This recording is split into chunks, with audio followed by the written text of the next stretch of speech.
பேச்சு பற்றி அன்னையுடைய வழிகாட்டுதல் சொல்லக்கூடிய அன்னையுடைய ரைட்டிங்ஸ்லேருந்து, அன்னையுடைய தொகுக்கப்பட்ட நூற்தொகுதியிலேருந்து, collected works of the Mother அந்த இதுலேருந்து பார்த்தோம்னா, பேச்சை பற்றி அன்னை எப்படி பேசணும், மௌனம்ங்கிறது வெறுமனே பேசாமல் இருக்கிறது இல்லை, அது ஒரு பாசிட்டிவான ஆன்மீக நிலை, இதெல்லாம் இந்த மாதிரியான படிப்படியான விஷயங்களை சொல்லி அதோடைய நடைமுறையில் எப்படி பேசலாம், நல்லது, எதை பேசணும், எதை பேசக்கூடாது, பேச்சுக்கு பின்னாடி இருக்கக்கூடிய சக்தி என்ன, அதை எப்படி நம்ம வாழ்க்கைக்கு ஏற்ற மாதிரி பயன்படுத்திக்கலாங்கிறத ஸ்ரீ கர்மயோகி அவர்களுடைய நூல்கள்லேருந்தும் அன்னையுடைய நூற்தொகுதியிலேருந்தும் நம்ம பார்த்துக்கிட்டு வரோம்.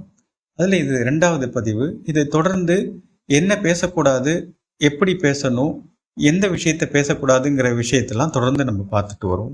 இந்த பதிவில் நேச்சர் ஆஃப் ஸ்பீச்னு சொல்கிற மாதிரி பேச்சுடைய தன்மை என்ன, பேச்சுடைய சிக்கல் என்னன்னு பார்க்கலாம். இதில் சாதாரணமாக நமக்கு நல்லாவே தெரியும், மனிதனுக்கு மட்டும்தான் பேசக்கூடிய திறமை, தெளிவாக பேசக்கூடிய ஒரு திறமை இருக்குது.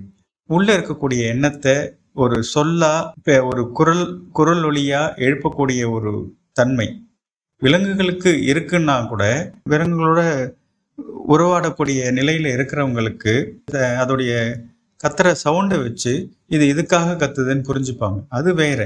ஆனால் ஒரு தெளிவாக நான் என்ன நினைக்கிறோங்கிறத சொல்லக்கூடிய ஒரு தன்மை உள்ள ஒரு விஷயமா, ஒரு ஜீவனா மனிதன் இருக்கான். அப்போது தனித்திறனாக வழங்கப்பட்ட அருட்கொடையாக இருக்கக்கூடிய பேச்சு இப்போ மனிதன் எப்படி பயன்படுத்துகிறான் அப்படின்னு பார்க்கும்போது, அன்னை என்ன சொல்கிறாங்கன்னா, அதை அளவோடையும் ஒரு விவேகத்தோடையும் மனிதன் பயன்படுத்துவதில்லை. இது மனிதனுக்கு மட்டும்தான் பேசக்கூடிய திறமை இருக்குன்னு பெருமைப்படுறானே தவிர அதை சரிவர பயன்படுத்துவதில்லை. அவனுடைய பயனில்லாத வார்த்தைகளாலேயே இந்த உலகமே செவிடாகி போயிடுச்சுன்ற மாதிரி சொல்கிறாங்க. சில நேரங்களில் இந்த மரம் செடி கொடிகள்லேருந்து வரக்கூடிய ஒரு மென்மையான ஒரு இசைவான மௌனத்தை கூட மௌனம்தான் வேணுங்கிற மாதிரி ஏங்க தூண்டுற மாதிரி ஆயிடுது இந்த இவங்களுடைய வெற்று வார்த்தைகளுடைய ஒளியினாலன்னு சொல்லி அன்னை ஒரு கவித்துவமாக இலக்கிய நயமோட சொல்கிறாங்க.